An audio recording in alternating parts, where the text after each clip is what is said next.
Plain Talk.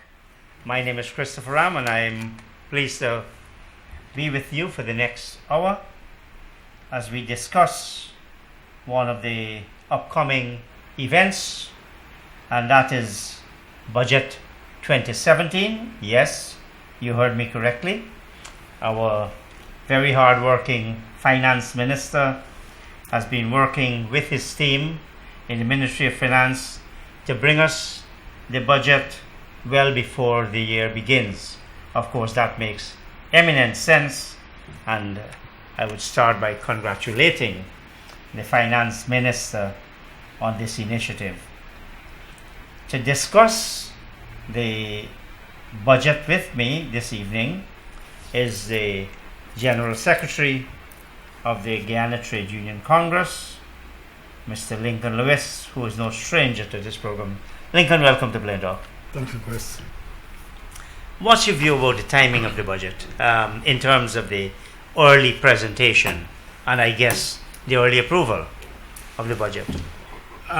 It's a good thing to know you start the new year, what it's all about. But the issue before this nation is not the timing; it is content. You see, a budget in itself speaks to the developmental trust of the country. Or ought to speak to the developmental trust. That is what it's supposed to be speaking Yes. to. Yes. And has been my concern over recent times. You know, let me put it this way. When Mr. Granger, the president, speaks to the whole question of a green economy, it speaks to a shift, a total shift. Which in fact you called for in the TUC called for in the last budget, yes. It's a total shift from the broken system, which speaks to the private sector shall be the engine of growth, upon which the entire structural adjustment program has been built on, coming from the period of Desmond Hoyt right away through. Mm-hmm. What we have seen is the rich get richer, the poor get poorer. We have not seen it. It is the same program that caused the economic crash in the world. If you have something that is broken, in this case here, and you have shifted to the policy of a green economy, what you're merely doing is not only the question of changing of numbers, but changing of outlook. But you say, I mean, you make, I think in this very brief introductory comments, you talk about a green economy. What's so green about our economy? What have you seen as a tangible measure? Anything from the APNU AFC government that could say, yes, we are having a paradigm shift. We are moving from this model of economic development to the green model of economic development. Point that out to me. Let me say to you that I believe there's a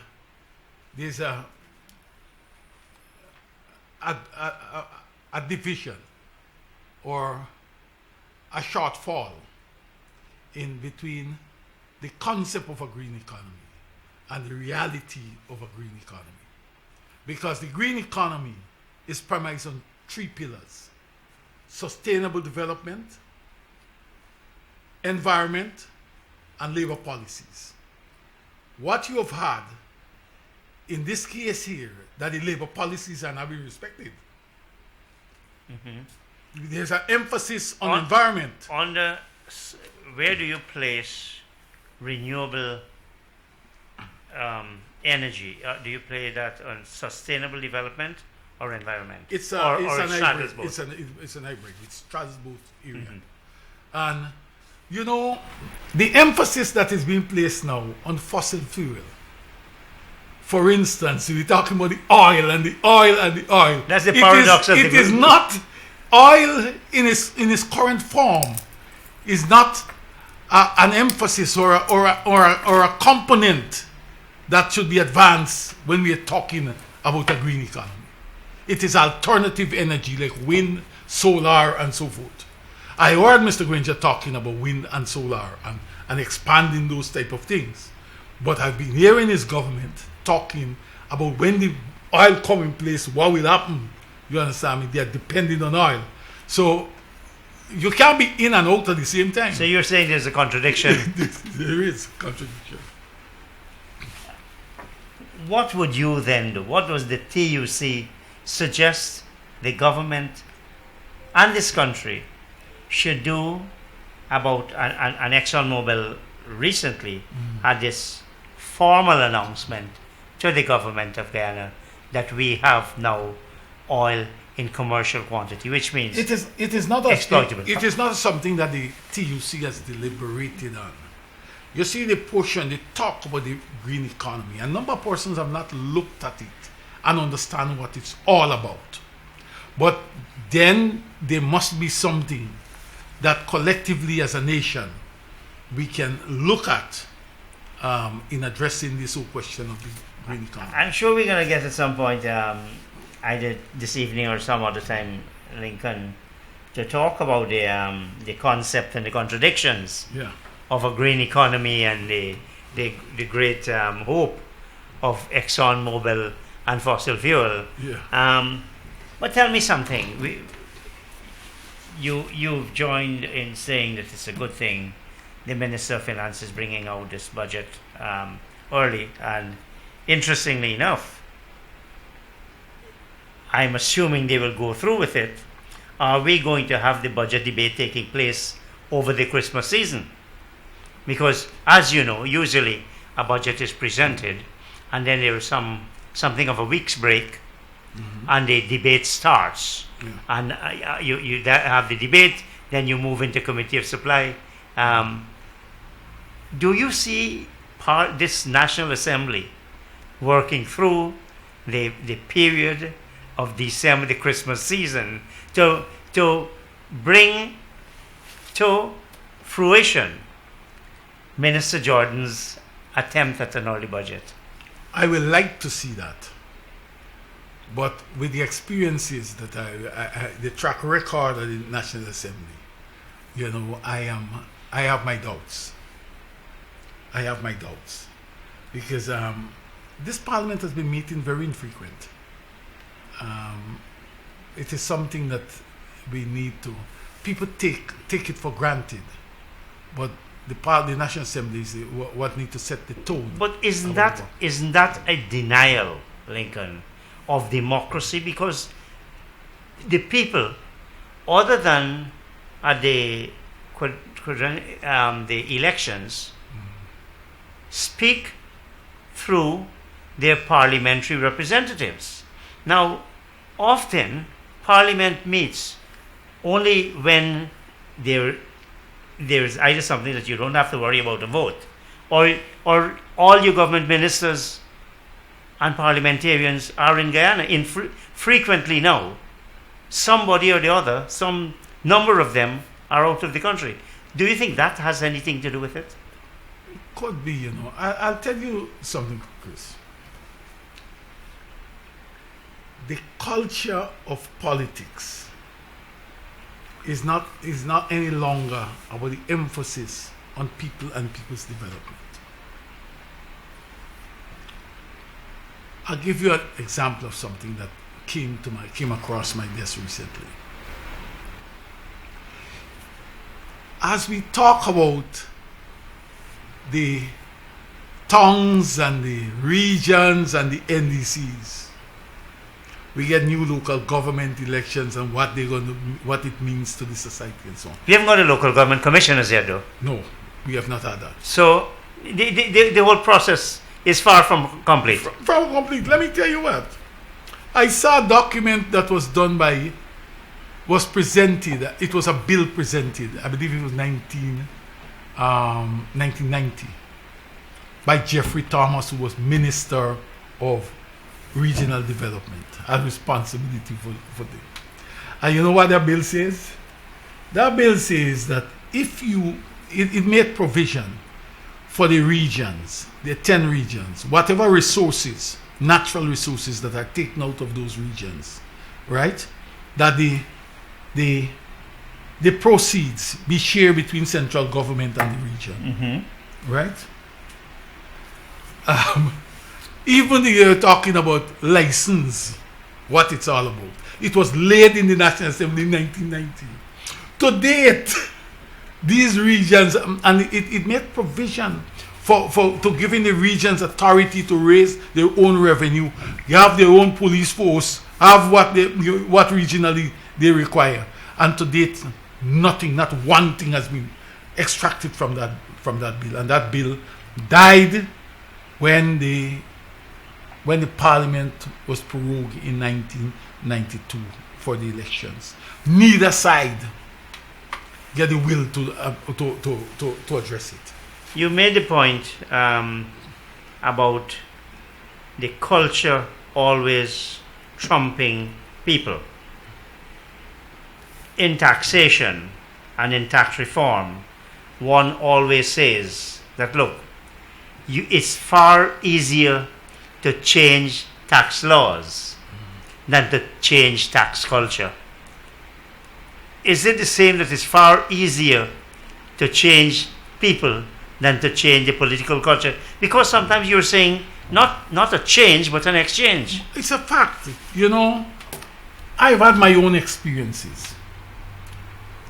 When the PPP was in power, when the PNC was in power during the Bornamite time, and I took some position, they called me WPA, right?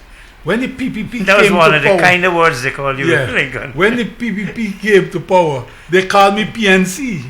When the APNU come back into power, they call me PPP, right? But it's the same people are meeting on the road every time. So what I point out to you, it is difficult for the culture, that culture to change, right? Now, in the past, the budget used to be preceded by lots of people finding their ways to the office of the Minister of Finance and presenting their budget proposal, having a photo opportunity, and then waiting to see what comes out. Did the TUC meet with the Minister of Finance on the budget 2017? Yes, we met with the Junior Minister of Finance. The Junior Minister? Yeah, Sharma. And I tell you something, I met with Sharma. But it's not the Junior Minister who presents the budget. No. But I tell you something, I was damn well impressed. I was impressed. There are issues that affect labor and the Crystal Labor College that were there in the pipeline that were of concern to us. And we raised them with Sharma right there. And the next week we get action on them. It was one time, one minister that I've met that really caused me to be comfortable that there is still some persons around who are decent and want to work. I have to agree. I'd be failing in my duty if I don't say this, even though I may be accused of bias, because but I have found him to be hardworking. He grasps issues very, very quickly. He's very unassuming. He's not going out there to be in the newspapers, to be seen, and yet he does his work. Yeah, I am definitely impressed with this guy. Did you? And I'm not sure how much he could have, because this is one of the problems I have with this process. You go there and you do the talking, and the minister or whoever kind of listens and makes some interruptions, but you never get a chance to hear what they're proposing for you to give something of a critique and comment. Yeah. Let me tell you what. I've been in labor considerable time. I've had the opportunity to work with a number of presidents and even the general secretary preceding me, Polidor. I tell you what I remember. We have had clashes with the Burnham and Hyde government. Carl Greenidge was the Minister of Finance. And we crossed Carl on the road when the budget comes. But let me tell you something. You see, before Carl goes to that budget, to present that budget, he calls the TUC in and says, look here, you have said this, that. I can go with this, I can't go with that. He will do that either the day before or the morning before the budget.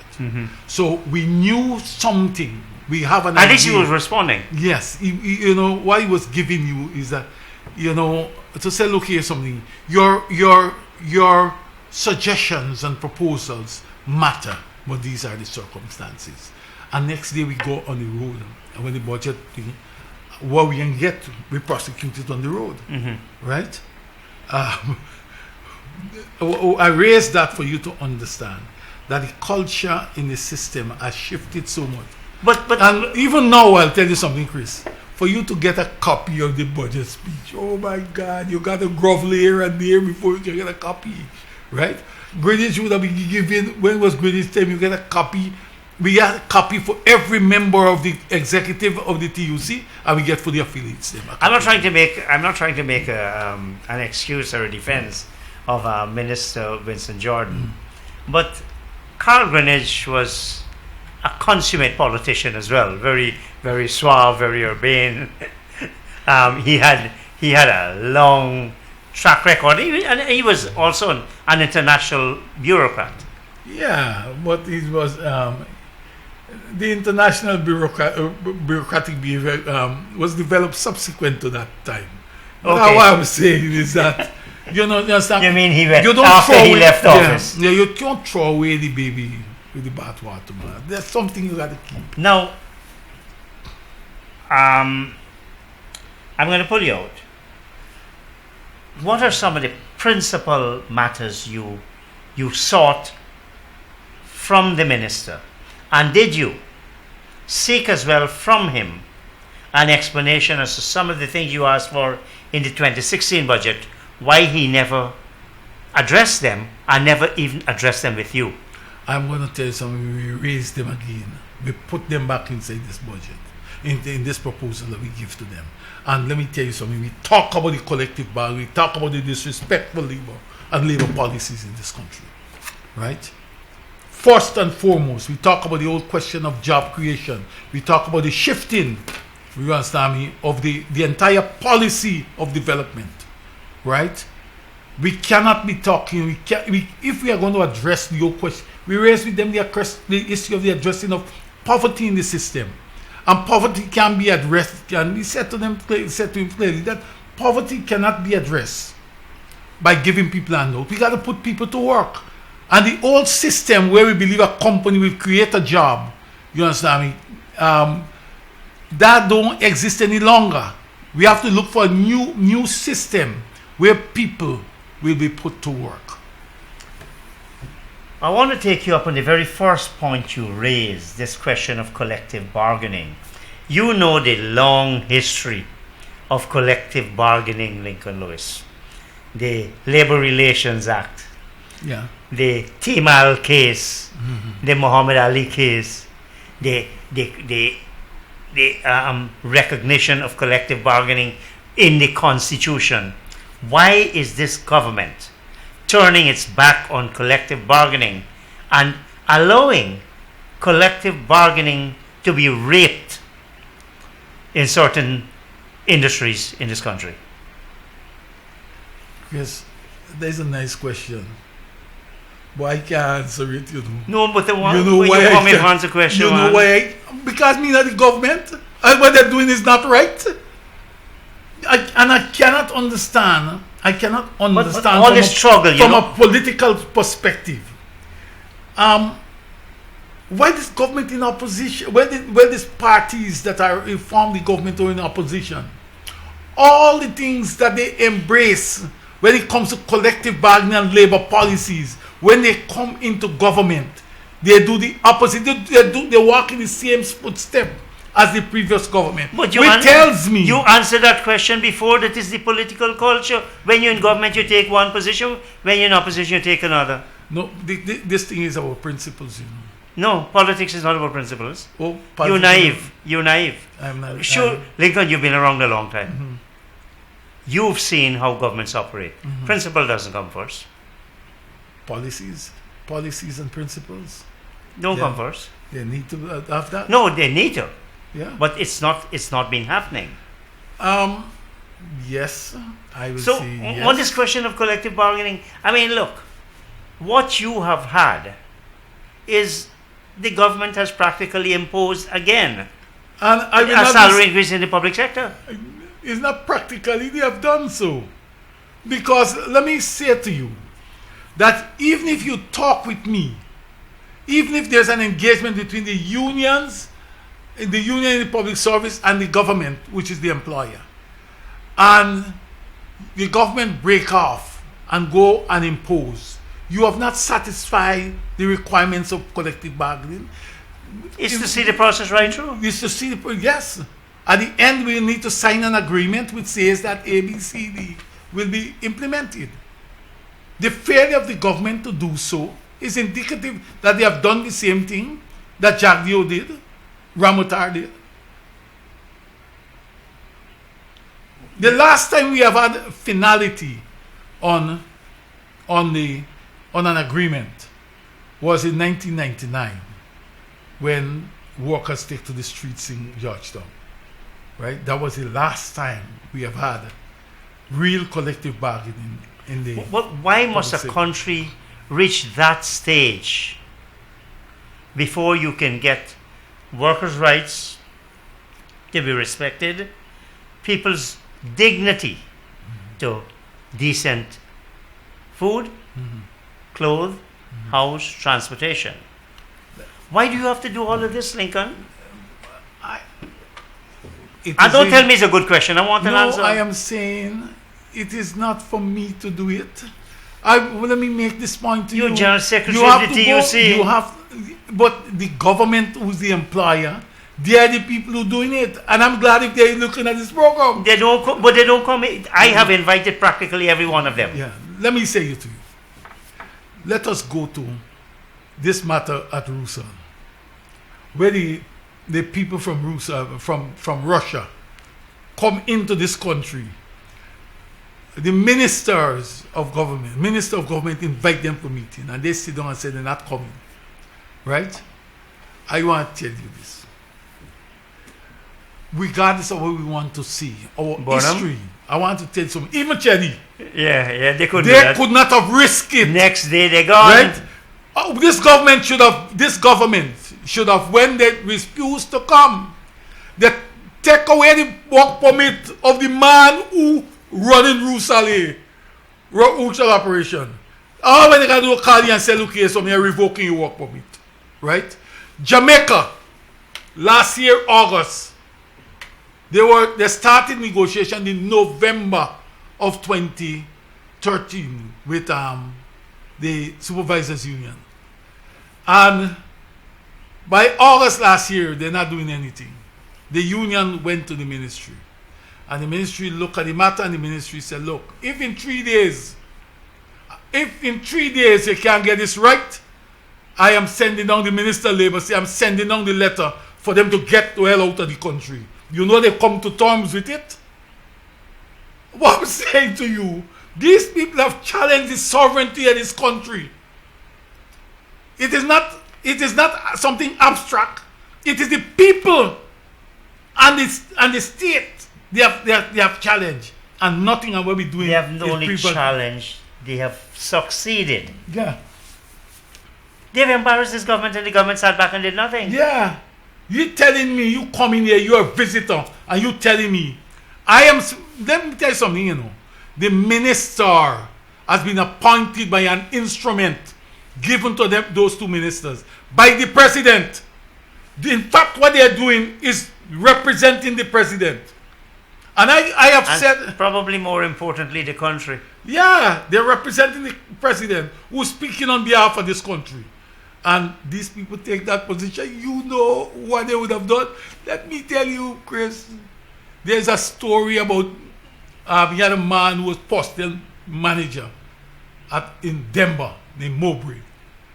We had a man named Brad Drakes, was the president of the branch at Linden, called the strike, and he said until the workers go back to work, the union called the strike off. He will not be talking with them. But Just let me tell you this. You know what he did? Carrington called him. Not Carrington, Merriman called him. Or Merriman called him. He said he's not coming to talk with the union. You know, invite the union. When Merriman invited the union, he came down and he opened the door to come in. And when he come in, Merriman said, "Who are you?" He says, "Mowbray." He said, you get outside. You can't be disturbing my meeting." He said, "I sent to call you and you said you're not coming." He said, "Wait outside. You will speak to me about your business after." I'm saying at them type of people that you want now. well, let me ask you this: how much different? Take away the country issues. Look at the employer-employee relationship. How much different is the government of Guyana public workers issue different from Rusal and the bauxite workers? The issue Take away the question of sovereignty of state and so on. Let me point out to you. There's one issue. There is one difference between Rusal and them. Is that they talk with the union. Rusal don't talk with the union. That's the Well, they've not been talking to the union. The government hasn't been talking to the union No, they're for talking. some time. They're talking to them to give the facade that they are negotiating. That's the only difference. But this whole business, Lincoln, we in this country, we tend to treat constitutionality and constitutionalism and our constitution as a joke. Yeah. You have a lot of people in the National Assembly who are violating Article 155 of the Constitution. They have sworn allegiance to another state, Yeah. and they should not be in the National Assembly. Yeah. Now, we as citizens allow it. Yeah. I have written every single elections commission about it. We have top people in both the government and the opposition whose existence in the parliament is a violation and an affront to the Constitution. Yeah.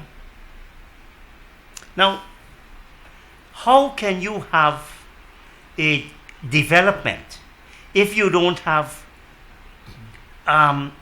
adherence to the rule of law and the Constitution is your supreme law? If you're going to violate your supreme law, what else aren't you going to violate?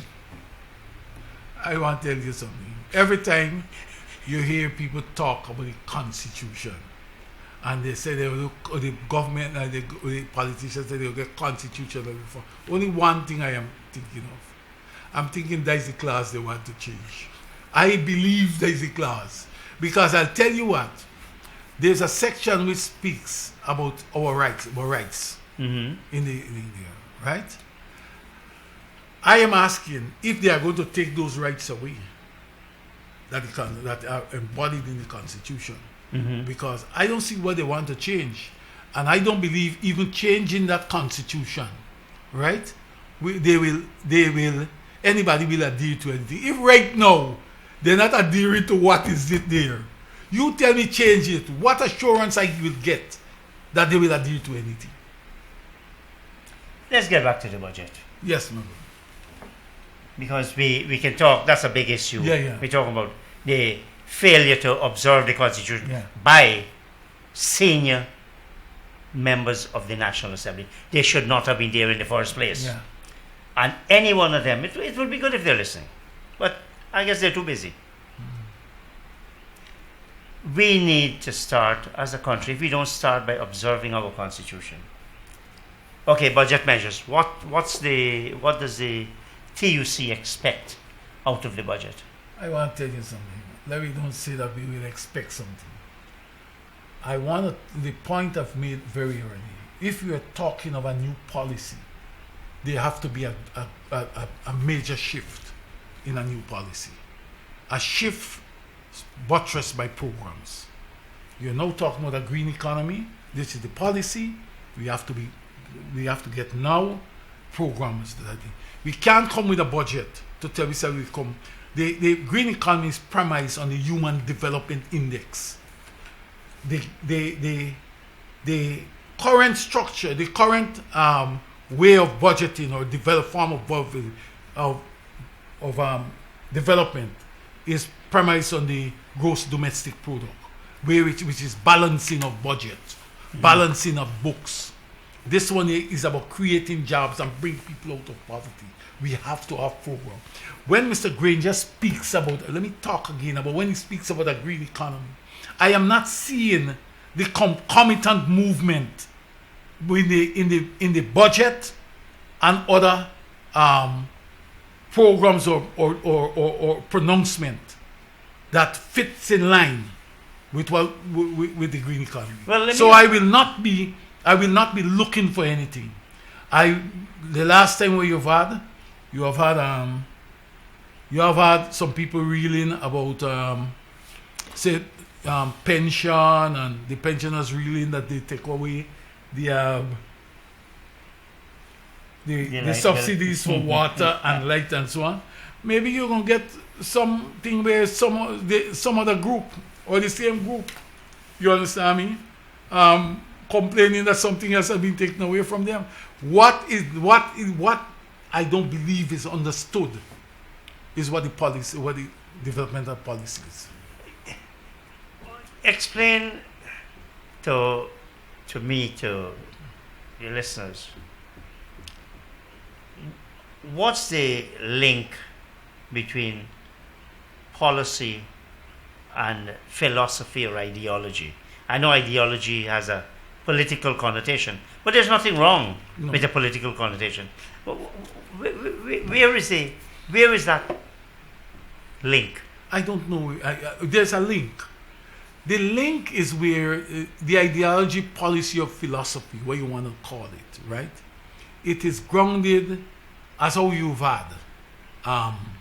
For instance, when Hoyt speaks about in the Hoyt era, they talk about the private sector is the engine of growth. What they were talking about is that the capitalism will lead the program.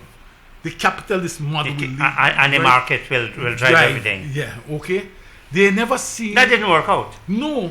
And we are not learning from something. China today is being dubbed the largest economy in the world. Larger than it. Right? China didn't get there by private sector being the engine of growth. China led the way. Even today, China have strong state companies and corporations that are going overseas and do work and make money and so forth. In our case, what we have done is that all the state agencies, then we break them up and under the guise that private sector will be the engine of growth. And we continue to say what we do is go to Washington with the IMF and the World Bank, who tell you what must happen. And we no longer can say to them what we like to have, right? What need to do is an indigenous, as we speak of a green economy, what you need is indigenous programs to push them. Let me ask a question, Chris. Let me ask you this. We get gold. Everybody come from all about and dig this gold, carry it away, and they pay me a small royalty. And everybody's saying, oh, we're creating jobs. No private sector come no way to create jobs. They come to make money. Why we can't get a state company that exploiting our national resources? Why we can't look at those type of things? Well, I hope you're not looking at a Gaisuko model. No. Because that's the state. No. What I'm and that's led by one of our best economists, Professor Clive Thomas. Let me tell you about Gaisuko. Gaisuko has to be addressed. I was saying some weeks ago. Privatized? When you say address, address mean anything. Yeah. Are you in support of getting rid of these assets? Shutting down Gaisuko? I'm not in agreement of shutting down Gaisuku. I'm agreeing that we need to reconfigure Gaisuku. Do you think, from the experiences you've had, Lincoln, you've seen the experiments under Chairman Harold Davis, when we went into sheep, we went into paddy, peas, we went into fish, we went into practically everything other than sugar. And it failed and No, failed. they didn't fail. They didn't fail. What failed? What failed is the model of development. When Booker T came, they closed down all other crops. They closed it down and said this business is about sugar. Right? But let me point out to you, there were politicians who were condemning that too. Right? They closed down the tilapia, asa, legume, black eye, all the things they closed down. They said their business is about sugar. They didn't give them an opportunity to work. But let me say to you this. Would you do that now? Do you support this diversification program? I support a diversification program, but not in the current form that Gaisoko is in. Because I was going to ask you, let us assume, because they're now talking about rice, where does the capital come from? Gaisuko has bled itself of capital. Let me tell you. Where will the capital come Let from me for tell the you something. development works? We wrote this Minister of Agriculture, the TUC, and we said to this guy, break up the sugar industry, the sugar company, Gaisuko, and the industry. Put Wales, the West Demerara states under one thing. Put East Demerara under one company. Right? Put Borbis, maybe Blaemont under one, but break them up. Right? Make them individual companies. Remove from them the responsibility for drainage and irrigation. Drainage on the coastline. That takes a lot of money, you know. Guys who could do a lot of that work with those channels. Take them away. Give them, make Gaisoko a holding company. Look after marketing and research and those type of things, right? Whatever money you're giving them 3 years for break even, you know. Money. So you wouldn't shut down, the TUC would not advocate shutting down? No. So what was your position on Wales Estate? What was the position? Very clear that the government need to sit down, call in all the stakeholders, talk with the unions. The PPP win Region 3, call in the PPP, call in the NDCs, them around there. Let them sit down. If you're talking about Article 13 of the Constitution, make it work. Make it work. That's what we're talking about. Let me tell you something. What we do is that you talk about the Constitution a little while ago. We don't want to make things work. You know, you often talk about Article 13, and I raise in response Article 149C. See, it is now a fundamental right. It's a protected right. Yes, it is. The budget. Now, you know, this government came into power. It said it's going to be massive salary increases, massive pensions, and very significant increases in pensions and salaries, etc. That's yet to happen. Do you see it happening in the 2017 budget? No. Why?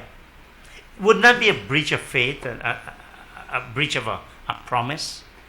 I want to tell you something. You know, you're not talking about you, but Nathaniel Critchlow. You're not talking about Chedji. You're not talking about Forbes Burnham. The era for leaders of that ilk have passed. Politics is no longer about people and people development. It's now about a hustle. I will tell you nice things when I'm in opposition. I'm convinced about that. And when you come to power, I don't have to do them. But Mr. You know what a politician said to me? A member of parliament said to me that these are these promises, you know. That is how politics work. I said, I don't see politics in that way. They see politics in that way. These are the type of things, my brother. Don't be surprised. Do not be surprised. We have an Herculean task ahead of us. Who is the we? All of us are citizens. Me and you. What you believe you're running for go anywhere? Because you remember the days of the NIS and so on. And those are decades ago. The same people can't do the work, Lincoln. Yeah. You know, I'll tell you. And it's our political system bad. You know, I feel until we can get a multiplicity of parties, because look what you have here. You have the PNCR, you have the TU, the AFC, and you have the WPA, and all philosophically very different, somehow trying to operate together. I don't believe that. You know, only essentially where you don't have. You talk about representation of the people and Article 13 and Article 149C. But why can't a group of persons contest elections only in Region 4 if they so wished? Isn't that what democracy is about? Yeah. Yes. And you said our culture is bad, and is it that the kind of constitution, and we all know the history of the constitution. The constitution is the product of that famous referendum, the 1978 referendum. It has had changes as part of the Herdman-Son process, but the structure of the constitution remains essentially the same. Is the constitution what's keeping us back? No. What's keeping us back? It's we keeping ourselves back, not the constitution. A constitution is dead at its heart unless it's activated by people. Let me ask you this. You made the point a little while ago about members of parliament who are sitting there in breach of the constitution. They are sitting at the highest decision-making forum at this land, and they are doing it. Tell me, shamelessly, the constitution won't stop them from doing it. Change the constitution will stop them.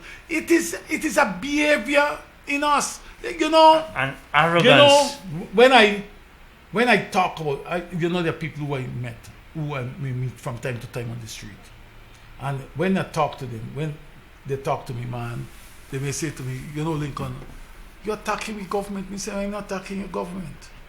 I'm holding your government accountable.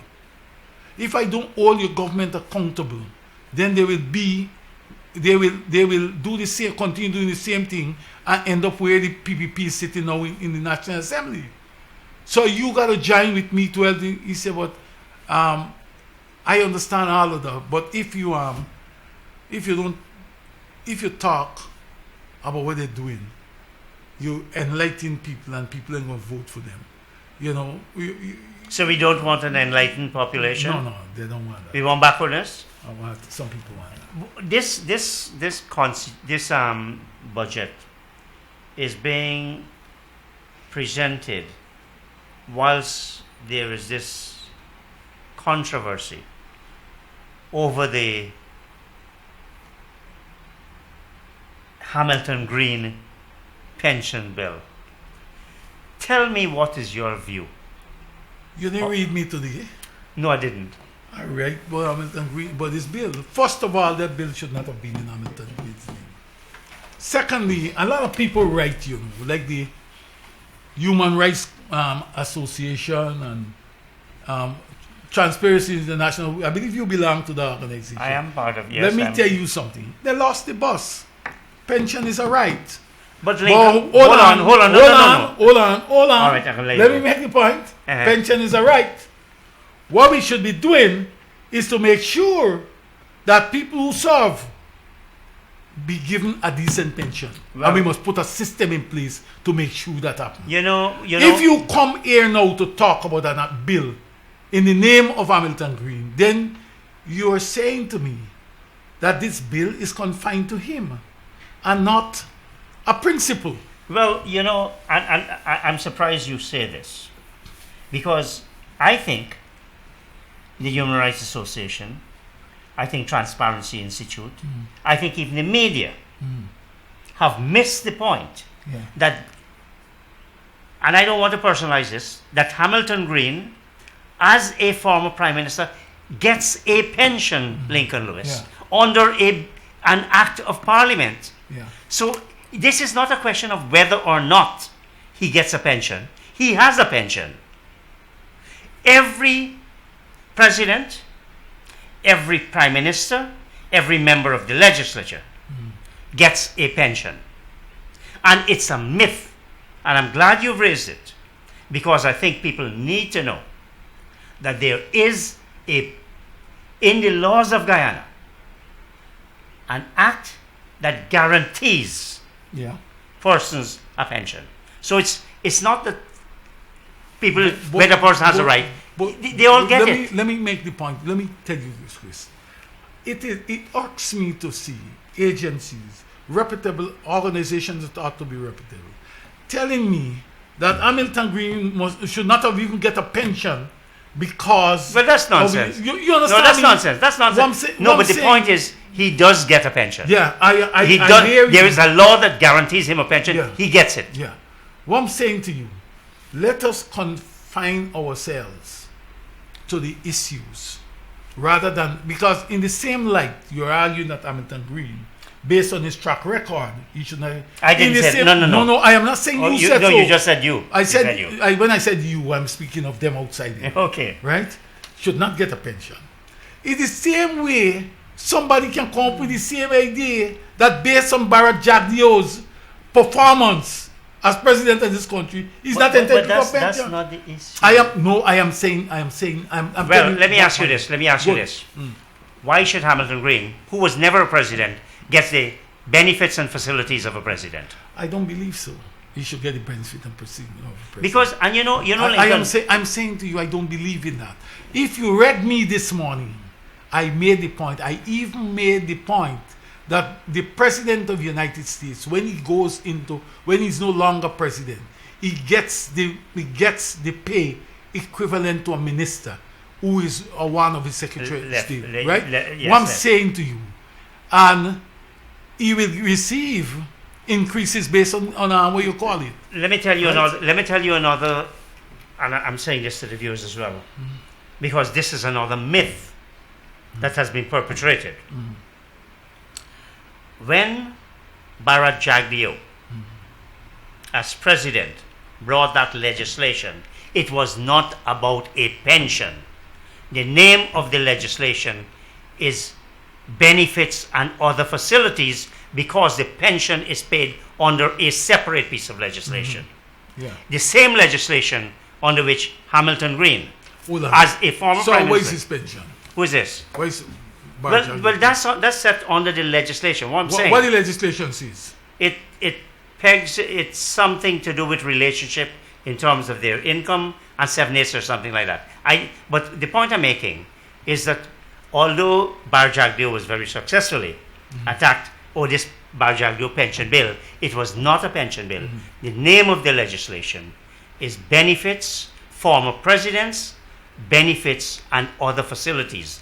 The pensions were paid under a different act. But the question I asked you, because we're talking about budget, is whether you think this clouds the whole situation It is. about the government. It is. It's a cloud, because it is not something that can be easily. I don't know who conceptualized these things, and I don't believe that they're properly fleshed out. It is not something that is. And what makes it worse is that you're saying this pension is for an individual rather than an office. It puts into question. It brings into question the government's sincerity in dealing with issues across the board and vis-a-vis friends and associates. You think, again, within the context of all the circumstances, the grounding of the water, You think between the last budget and this budget, the government is beginning to become insensitive to public opinion? For example, the Durban Park project, the question of their own salaries. Do you think the government is not listening to the people? Politicians, after time, they become tone deaf. You can say what you want, and this is. But you say after time. I mean, this is a year on. The government has only been in power for a year and 6 months. I want to tell you something. You know what power does? It's not how long you're in it, but when you get it, what you plan to use it for. Some people plan to use it for the development of a country and its people. Some people use it for their personal development and lord it over people. I have said this over and over again. You said what power does. Power doesn't do those things. Yes, power does. No. There's this great writer, the biographer of Lyndon Johnson. Yeah. He said, they say power corrupts and absolute power corrupts absolutely. That's not true. What power does, power reveals. In other words, as you said, in opposition people say one thing. When they get into government, it reveals what they are. Well, that's what power does. No. That's what power did. No. But in that case, power reveals. Yes, but it not corrupts. I never say corrupt. No. But that's I was saying this statement: power corrupts and absolute power corrupts absolutely. Yeah. But really, power reveals. Yeah. They put power in a man's hand, and then you know the true nature of that man. Yeah, it's a fact. But you know, I'll tell you what. The weakness is in our in a culture where we believe as a people we need to be led or be dictated to. What we don't do is to take the opportunity to hold the individuals who are elected to office. But as you said, Lincoln, look, Guyanese just don't stand up for their rights. I pleaded with people from the private sector to come on this program today. And these are the very people who, when they need advice, they would call me. They are the private sector full of cowards, full of people pursuing their self-interest, who are there not for the benefit of the private sector, but as private lobbyists for themselves. That's what many of them do.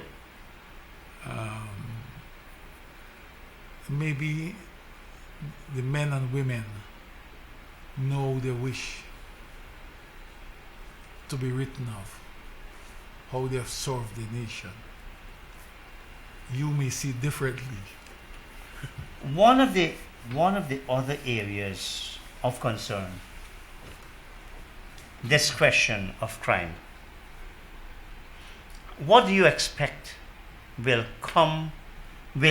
the Minister of Finance say that will reassure people that, look, this government is taking crime seriously? I don't expect anything. I will not expect anything. Would you say crime is one of the crime is major issue? Yes, it's a major issue. It's a major issue. In fact, let me publicly say how sorry I am to hear that the TUC was broken into a couple of weeks ago. Yeah. And I hope you were insured and you recovered your losses. We are not insured, but we have friends who are helping us.